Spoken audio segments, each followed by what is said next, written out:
मेरे 7वीं कक्षा के प्यारे बच्चों, आज हम इस नई वीडियो में आपको सिखाने जा रहे हैं चतुर्भुज के फिर से 2 सवाल। प्रश्न नंबर 27 और प्रश्न नंबर 28। उम्मीद करते हैं आप इसे ध्यानपूर्वक सुनेंगे। एक विषमकोण चतुर्भुज बनाओ जबकि 2 कर्ण ए, सी और बी, डी दिए हैं। जैसे ये दिए गए हैं आपके पास 2 कर्ण ए, सी और बी, डी। बी, डी में अपनी मर्जी अनुसार आप बीच में एक बिंदु लेंगे जिसमें आप नाम भी रख सकते हैं, मान लीजिए ओ। अब जो एक कर्ण है आपका ए सी, इसके बराबर आप माप लेंगे ये, ओके। फिर इसके बराबर हम एक कर्ण ले लेंगे, क्योंकि ये कर्ण है तो कैसा लगेगा ये, डॉटेड।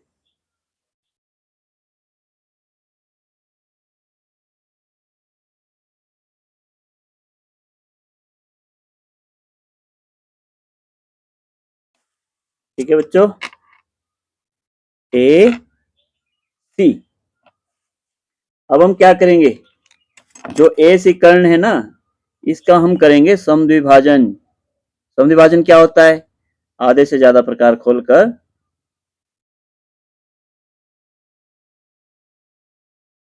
इसके 2 भाग करने।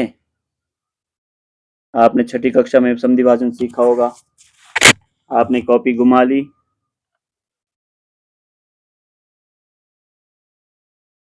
ये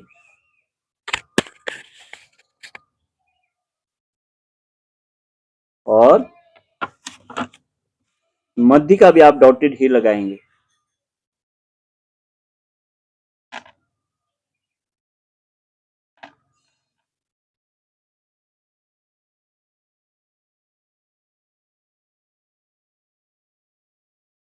दोनों साइड से थोड़ी लंबी होनी चाहिए।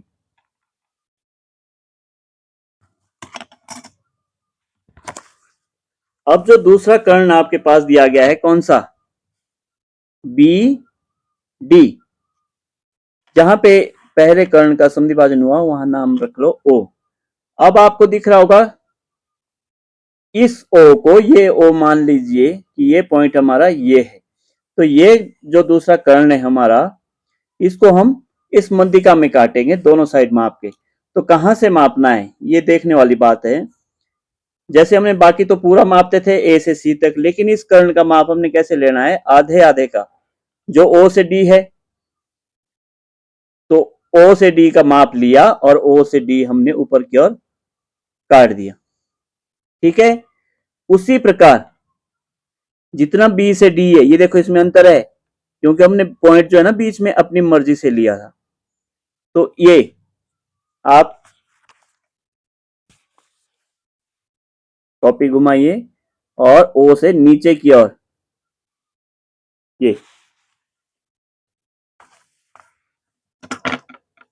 ये तो बिंदु आया हमारे पास बी, ये पॉइंट, और ओ ये हो गया हमारा डी, ये रहा। अब आप क्या करेंगे, सी से डी को मिलाएंगे, ये हमारी विषम कोण चतुर्भुज बन रही है। बी और ए को मिलाएंगे और बी और सी को मिलाएंगे, ए और डी को मिलाएंगे, और इस प्रकार से हमारी चतुर्भुज विषम कोण चतुर्भुज, विषम कोण मतलब जिसके आमने सामने के कोण बराबर होते हैं, ठीक है, लेकिन समान नहीं होंगे, तो ये हमारी विषम कोण चतुर्भुज बनकर तैयार हो गई है, जिसके 2 कर्ण दिए थे। अगला है हमारा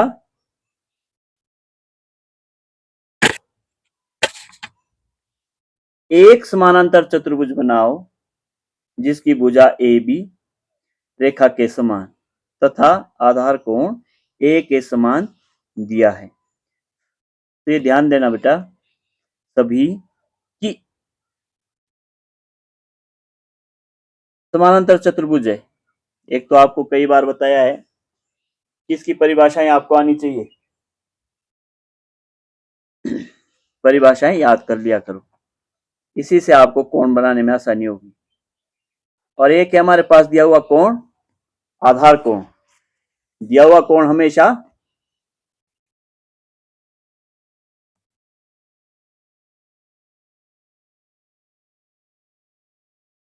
अपनी मर्जी अनुसार लेना है। ये कोण, ये नहीं कि मापना है, पहले भुजाएं लगानी है।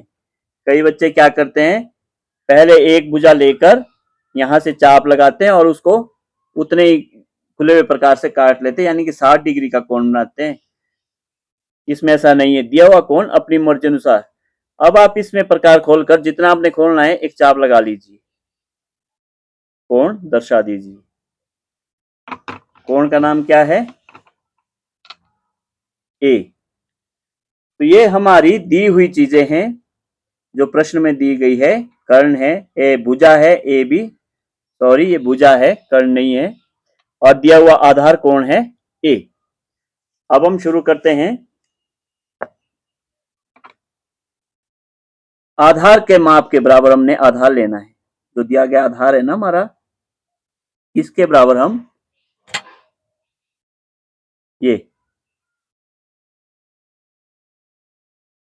ये है ना आधार, इसके बराबर हम क्या करेंगे, आधार का माप ले लिया है। और ये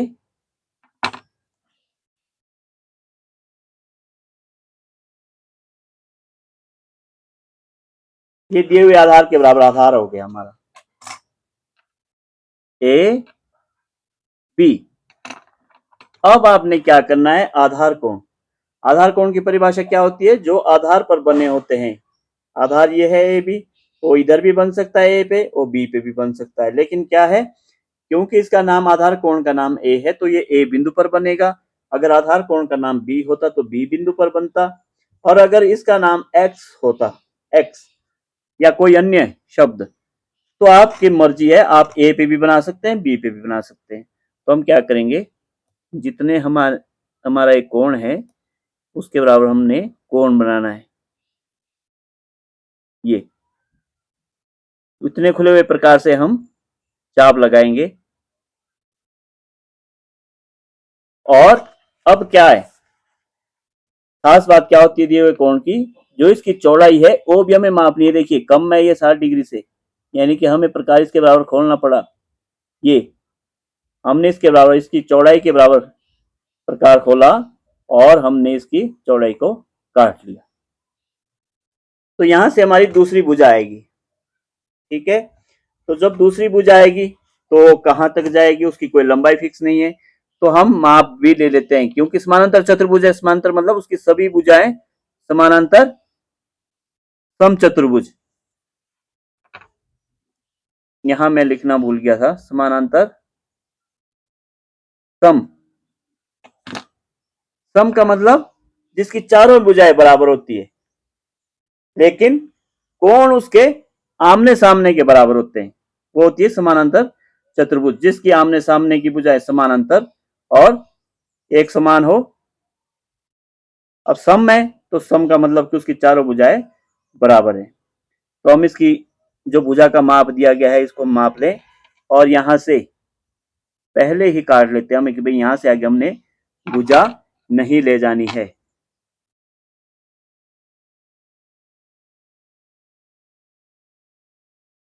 ये आ गई हमारी चतुर्भुज की दो भुजाएं, कोण आ गया ए बी। अब क्या करेंगे हम, क्योंकि चारों भुजाएं समान है तो जितनी ये भुजा है उतनी ही ये हो गई। ठीक है, अब क्या करेंगे, उतने ही खुले हुए प्रकार से हम बी से एक चाप लगाएंगे। और दूसरी चाप कहां से लगेगी, ए बी सी, यहां का नाम रखना है अपने सी, और सी बिंदु से हम दूसरी चाप भी लगा लेंगे, यानी पहले वाले चाप को काट लेंगे और ये हमारा बिंदु आ गया डी। ये हो गया सी, ये हो गया हमारा डी। अब हम क्या करेंगे, बी और डी को मिलाएंगे और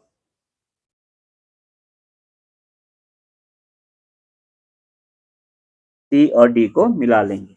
इस प्रकार ये हमारी समानांतर चतुर्भुज, समानांतर मतलब जिसके आमने सामने के कोण बराबर है, इसके सामने का कोण ये बराबर, और समचतुर्भुज का मतलब इसकी चारों भुजाएं एक समान है, यानी किसी माप के बराबर है। तो इस प्रकार हमारे दोनों सवाल बनकर तैयार हुए। उम्मीद करते हैं आपको समझ आया होगा। अगर आपको मेरी वीडियो अच्छी लगी हो तो मेरे चैनल को सब्सक्राइब जरूर करें और वीडियो को लाइक करें, कमेंट भी करें। आपको कैसा लगा कमेंट जरूर करें बच्चों, ताकि हमें आपको सिखाने में आनंद आए।